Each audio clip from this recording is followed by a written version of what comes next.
Okay, what's going on, everybody? We're here, we're alive, and we are on time. I'm on time today. No 5 minute grace period necessary. So, if you can see and hear me clearly, please drop a one in the live chat, and you can see the look on my face. Look how proud I am of being on time, on time. So, drop a one in the live chat if you can see and hear me clearly, and then we can get today's stream started.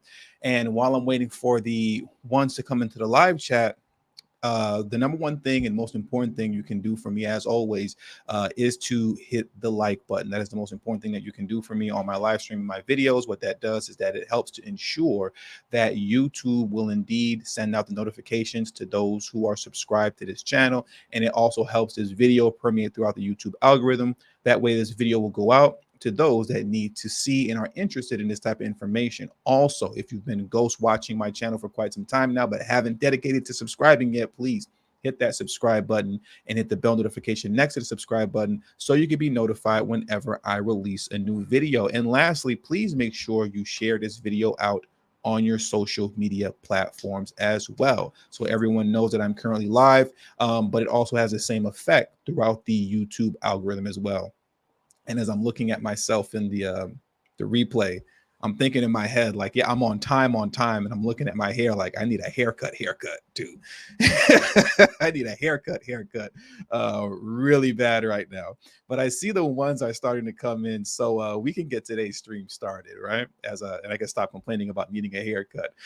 So as you can all see, today's stream is titled "Black Americans Are Migrants Too."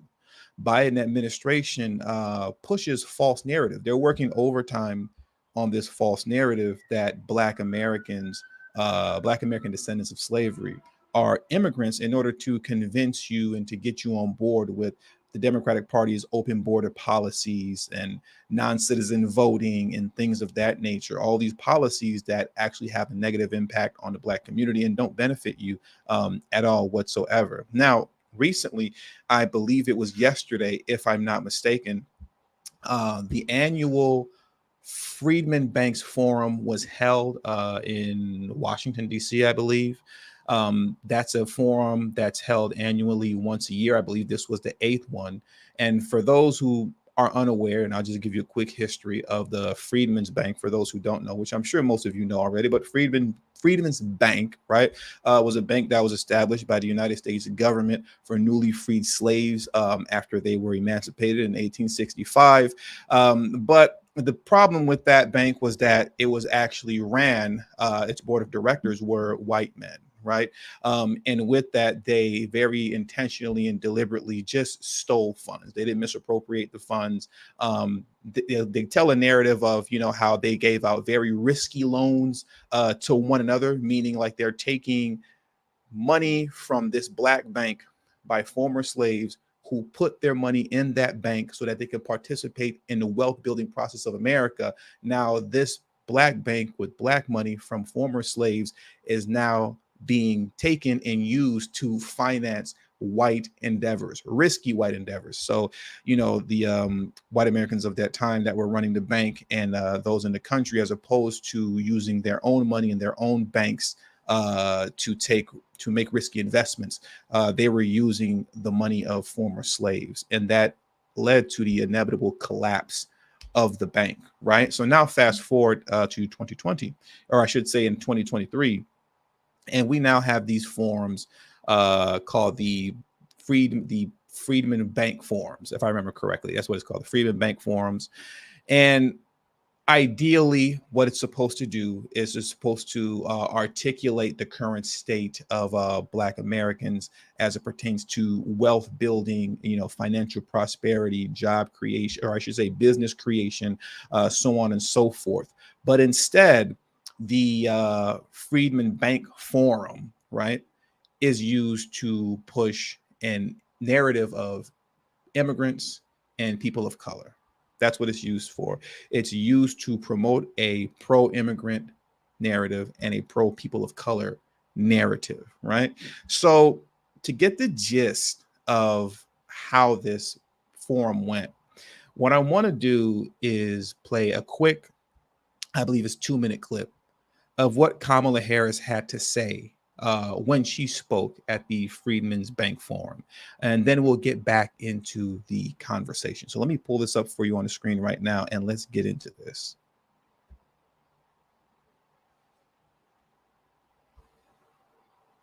Greetings, everyone. To Secretary Janet Yellen, members of our administration, community bank leaders, and business leaders, it is an honor to join you once again at the Freedman's Bank Forum. America is a nation powered by the ambition and aspiration of her people. The ambition and aspiration to turn a dream into a reality, to start a business, own a home, and get an education. But realizing these aspirations requires access to capital and financial services for so many. And not everyone in America has equal access to this essential support. Consider, Black entrepreneurs are 3 times more likely to not apply for a loan for fear of being turned away by a bank. Despite making up 25% of new business owners, Latino entrepreneurs receive less than 2% of venture capital funds. For many Asian American and Latino business owners, in particular immigrant business owners, language barriers limit their ability to access capital and banking services. And people who live in rural areas, including many Native Americans, often lack access to traditional financial services of any kind. You see, now, once again, I thought this was the Freedman's Bank Forum 2023, not the people of color, minorities, marginalized groups, and illegal immigrants forum. And for the most part, by and large, this forum was, I want to say about 5 hours long, right, in total. And within 5 hours, that 5-hour time period, the entire forum went like this.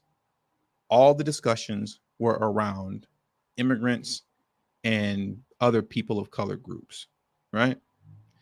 That's what this forum was largely pushed for.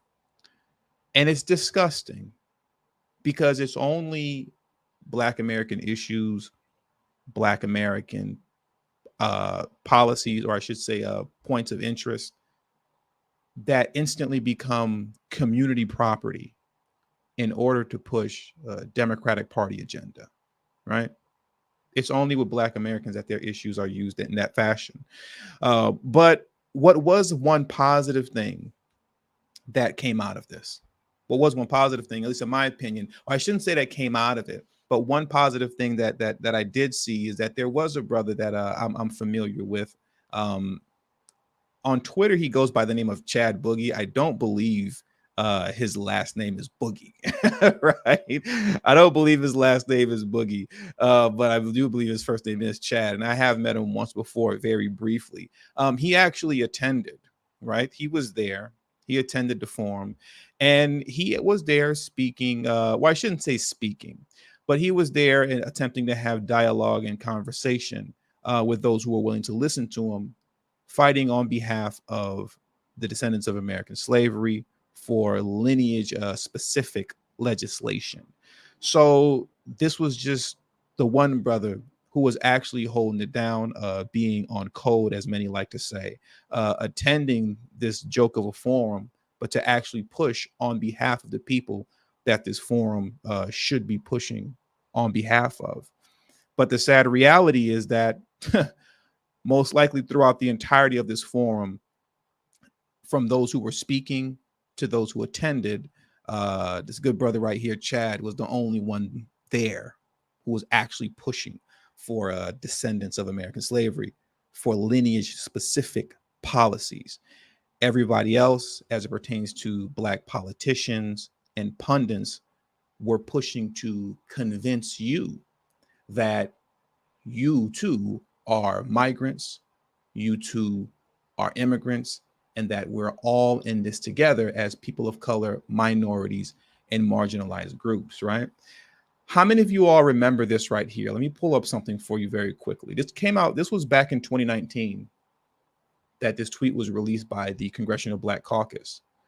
But it's relevant for me to pull this up now because it just goes to show how long the Democratic Party has been working on this agenda to convince Black Americans that they too are migrants, that they too are immigrants, to get them on board with these open border policies that are harmful to the Black community, right?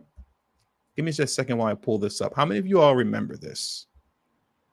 Do you remember this tweet right here from the Congressional Black Caucus? The tweet reads, "We're proud to be with the Virginia Museum to commemorate the 400-year anniversary of forced African migration to the U.S. CBC State of Black America," right? This is your Black American representation in the United States, pushing false narratives in order to convince you to join along with policy points and agendas that don't benefit you, referring to the transatlantic slave trade as forced African migration. Now, what else is going on as the Biden administration and Democrats as a whole are moving full force to convince you all of this, that you are all migrants and that you are all immigrants as well.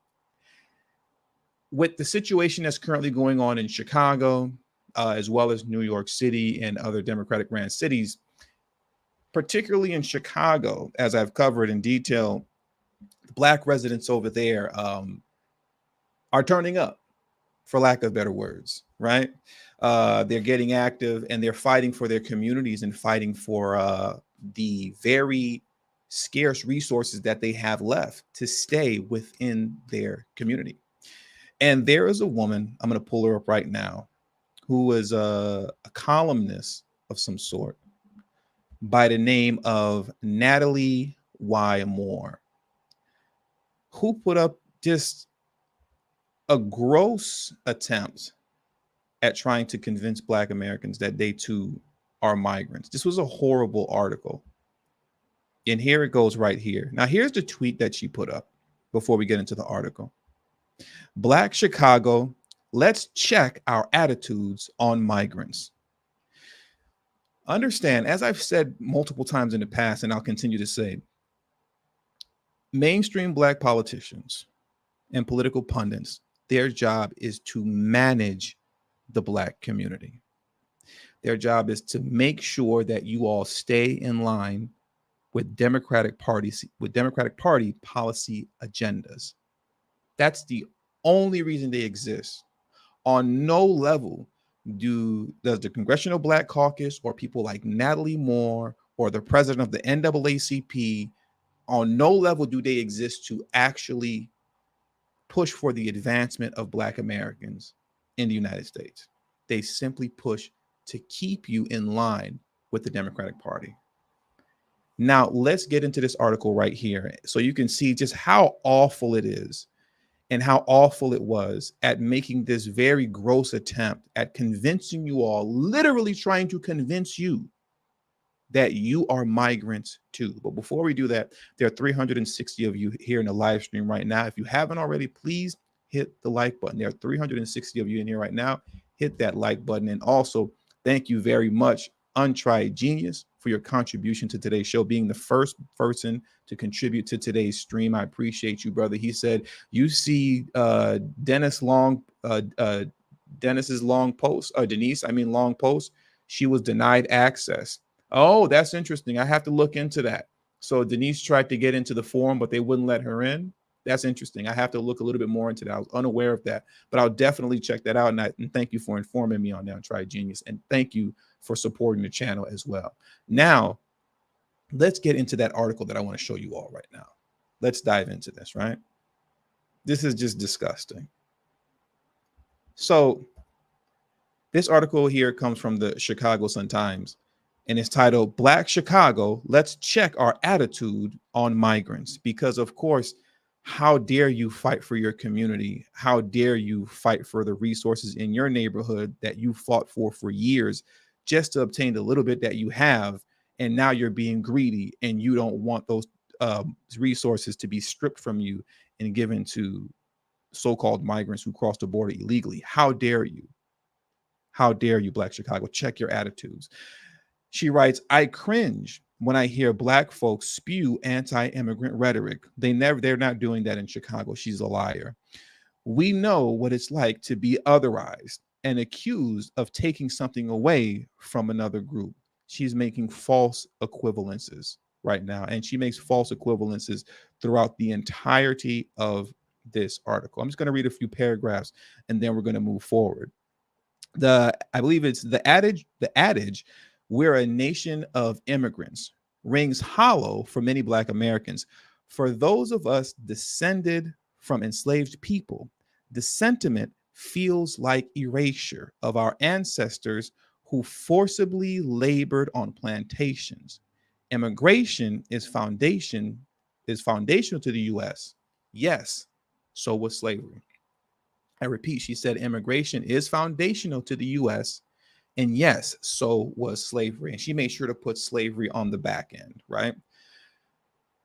But that fact does not justify anti-immigrant behavior, which is rising as Chicago's migrant humanitarian crisis shows no signs of slowing down or reaching a permanent solution.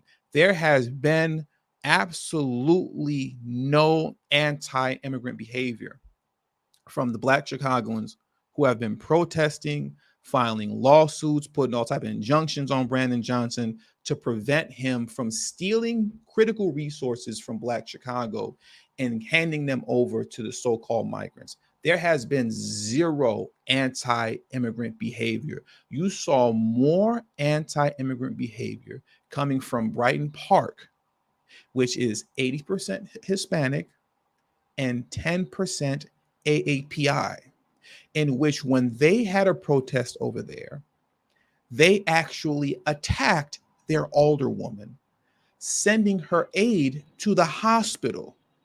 Yet some way, somehow, this woman is telling you, Black Americans, you need to check your anti-immigrant stance. When other folks who are actually immigrants physically assaulted their aldermen for having the audacity to think that they can bring other immigrants into their community.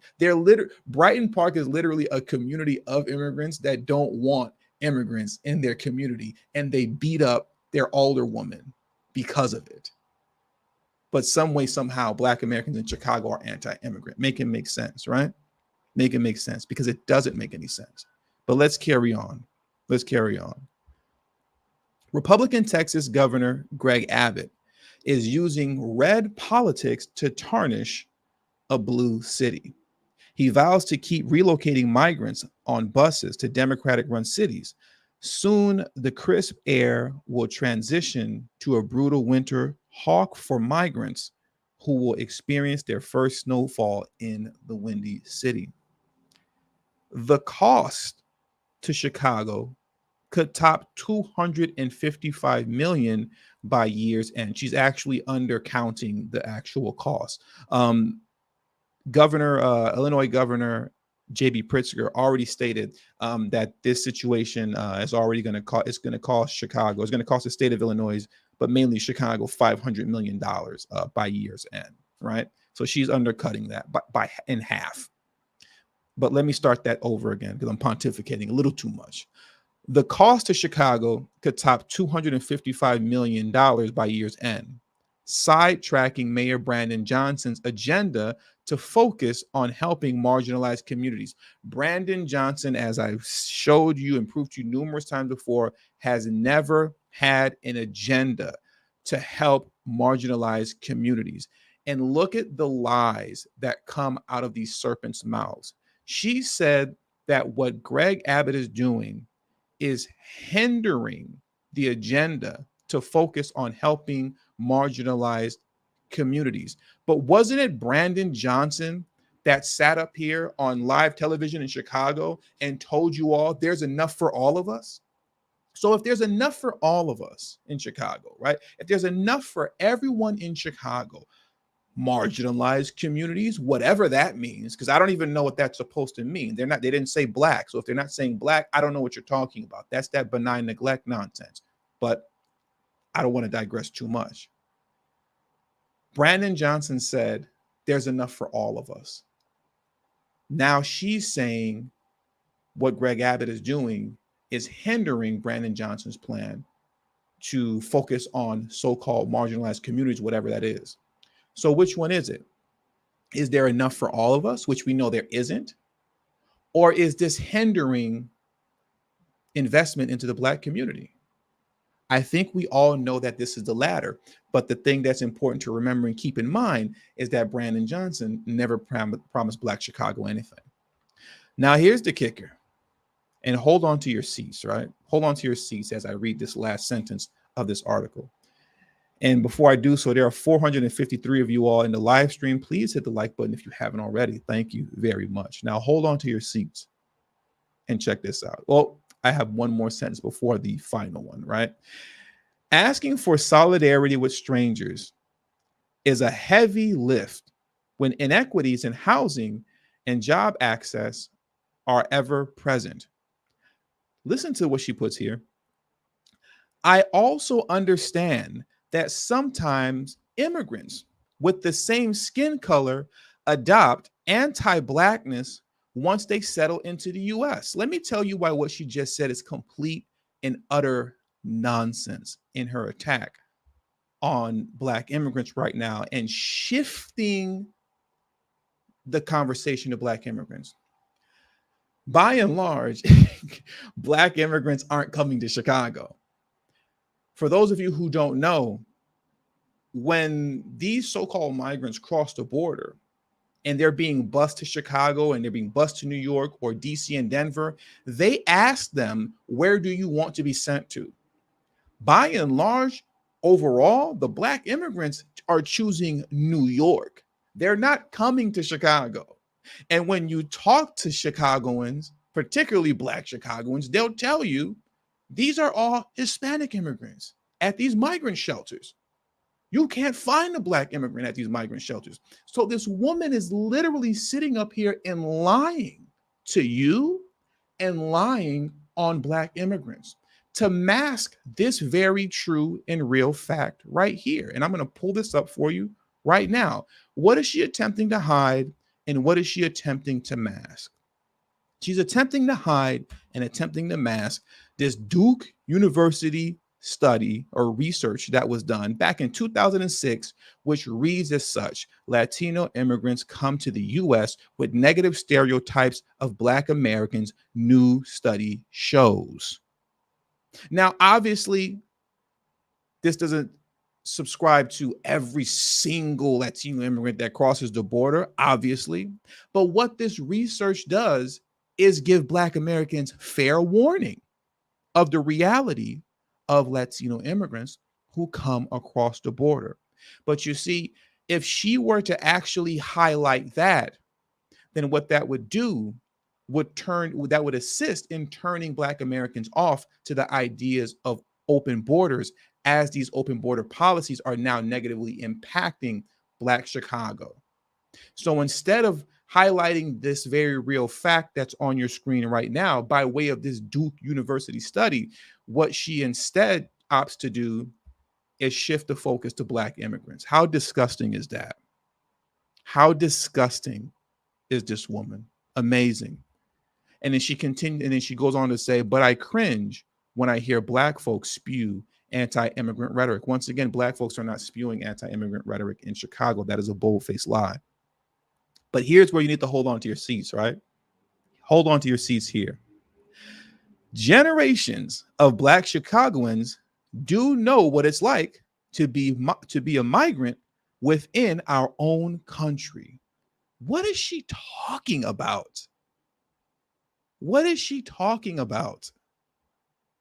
Generations of Black Chicagoans do know what it's like to be a migrant within our own country.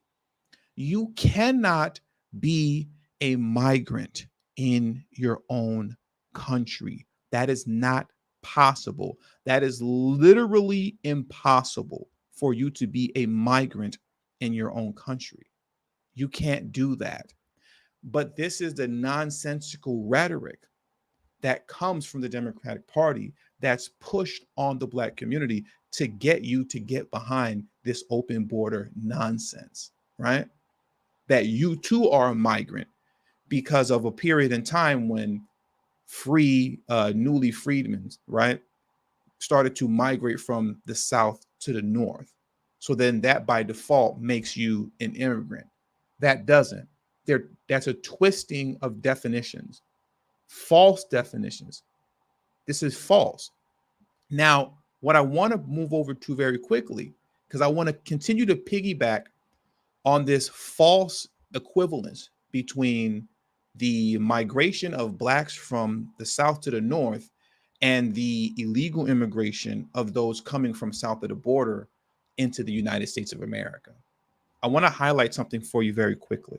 So let me pull up this tweet and play this final video for you as we exit out of here very briefly. But before we do that, thank you very much, Purple Dynasty, for being the second person to contribute to today's stream. Thank you very much. He said, Purple Dynasty said, appreciate your truth and advocacy for Black Americans.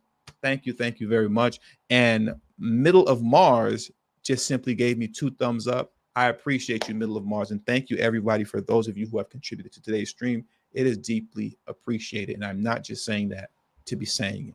There are 523 of you all in the live stream right now. Please hit the like button if you haven't already.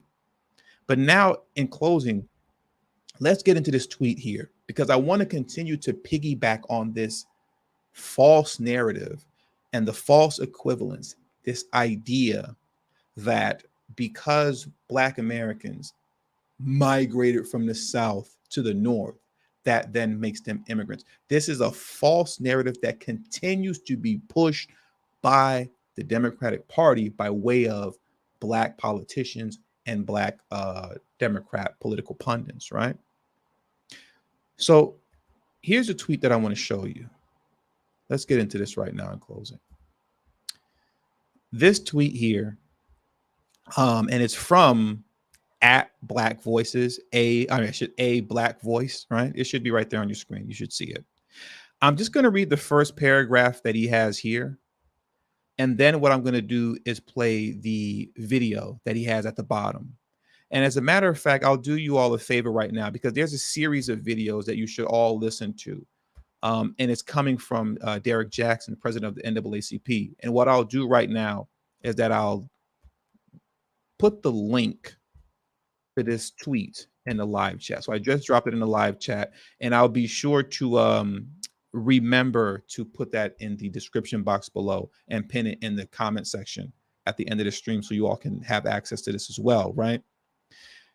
But the tweet reads as such.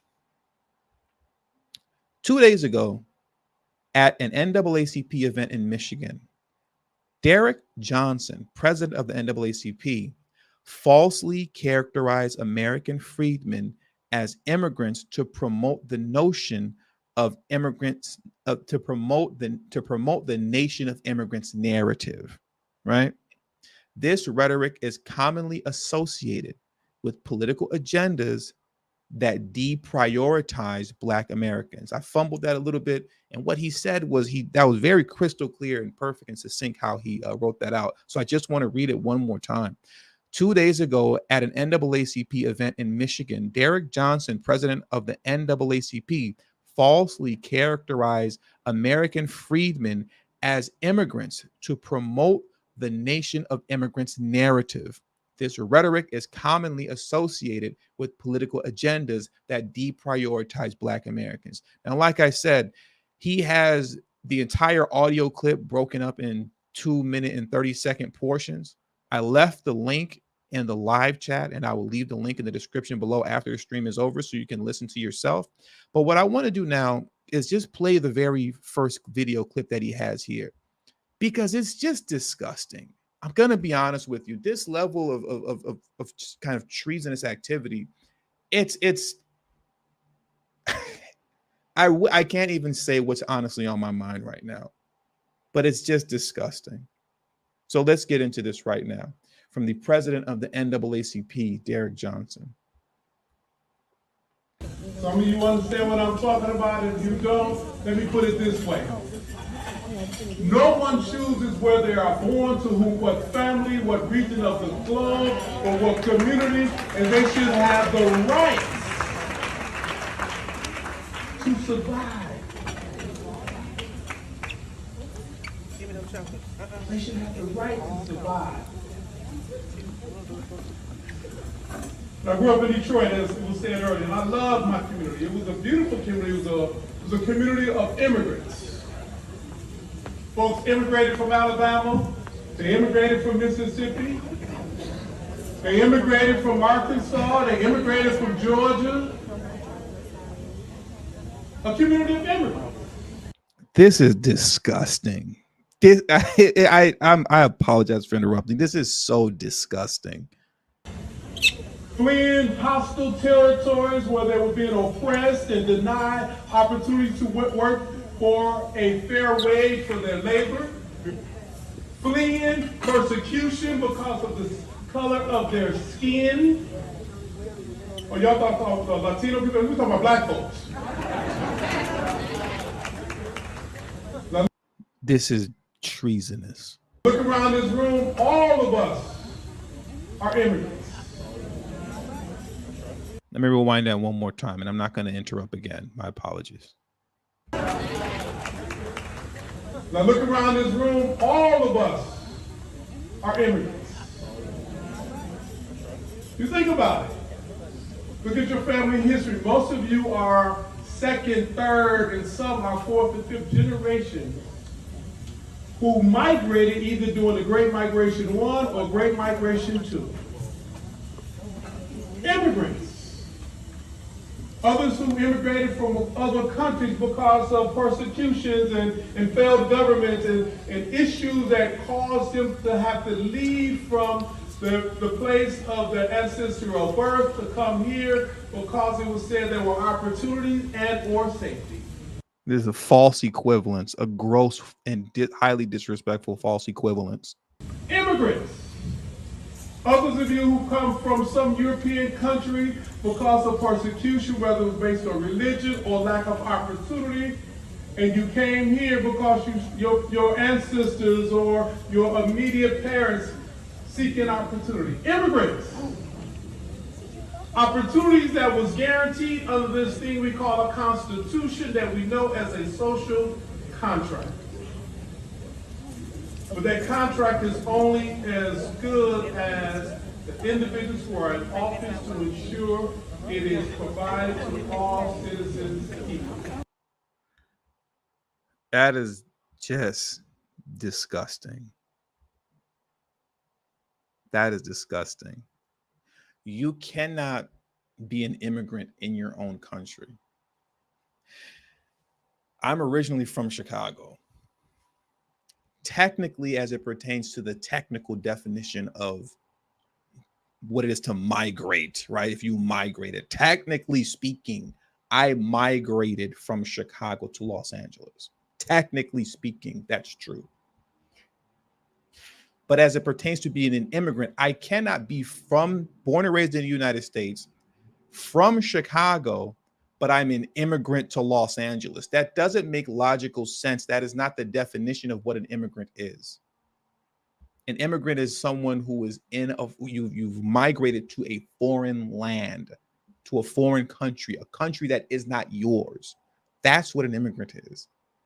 An immigrant isn't someone who moved from Chicago to Los Angeles. That is completely idiotic. But this is how gross and wicked these so-called politicians, community leaders, and pundits are. And you got to throw the pundits in there. You got to throw in the people like from the Breakfast Club and whatnot, like Charlemagne and DJ Envy and all others, because they don't point any of this out. They don't highlight any of this. There's literally no one in the mainstream that fights on behalf of Black Americans in this country. No one at all. You're completely alone, fending for yourself. And it's because you have this type of so-called leadership like this who take no issue with selling out an entire group for their own personal gain, for a comfortable position within this illegitimate system of governance, which is founded on anti-Blackness. And if we can't find our way to rid ourselves of these people, then they're going to bury you. It's politicians and political pundits like this that are the reason that Black Americans have been voting blue no matter who for 60 years, yet have seen no tangible benefit outside of the cosmetic benefits of being able to use a toilet next to anybody else who's not Black, or being able to interracially date and marry. But when it comes to what matters the most as it pertains to matters that surround closing the racial wealth gap and all of the disparities that that creates, that has not changed. That has not changed one bit. And it won't change so long as people like Derek Johnson, president of the NAACP, and many others continue to have a louder voice than ours. But hopefully we can change this and turn these things around. And with all that being said, that does it for today's video. So if you haven't already, on your way out, please hit the like button if you found today's dialogue fruitful and informative. I appreciate you all for joining me today, and thank you very much. What did that say? I'm gonna skip that. The blank Israelite, aka as Black Cougar 1959. Thank you very much for your contribution to today's stream. You're the fourth person who contributed to today's stream. I thank you very much. I deeply, deeply appreciate your contribution to today's broadcast. You put, I can't with the lies these folks engage in on a daily basis. Brothers and sisters, don't fall for this garbage. We've been falling for a while now, but hopefully that's coming to a change. Hopefully that's coming to a change, and hopefully that's something that is coming to a change by way of Chicago, because we see how they're turning up over there, and I hope that is something, that energy that we're seeing in Chicago from Black Chicagoans, hopefully that will translate throughout the greater body of Black America. But that's yet to be seen. We'll have to wait and see when the 2024 election comes around. So I want to thank you all for joining me today. And also, I almost forgot. Oh my goodness. I almost forgot. One last thing. Wow. I cannot forget this. Let me pull this up for you guys in closing. Okay. Because what's going to happen at the very end of this stream, and I got a big smile on my face for a reason, because this is funny, right? At the very end of the stream, stick around, because you will be redirected to my second channel, Just Talking with TD and Rob, where we have a good time on that channel. I'm a lot less professional on that channel, and there's a lot of joking and laughing concerning things that are happening, culturally in the world, as it pertains to Black folks. And here is today's episode, right? Here's today's episode right here. On today's episode of Just Talking with TD and Rob, which you will be directed towards after the stream is over. It's called DJ Envy canceled, Cynthia G removed, hashtag free Dave Chappelle. All y'all canceled AF, but free Dave Chappelle though. We got to free Dave Chappelle, man, because they trying to jam him up right now because of jokes that he made concerning what's going on in the Middle East. Okay. So anyways, like I said, stick around. I'm going live on that channel literally in 21 minutes. In 21 minutes, I will be live on that channel with Rob. If you stick around to the very end, you will be redirected straight to that live stream. I will see you all there in 21 minutes. And thank you very much, Jay the Informant, for the last minute buzzer beater super chat. I appreciate you, brother. And I will catch you all in 21 minutes on Just Talking with TD and Rob. Peace.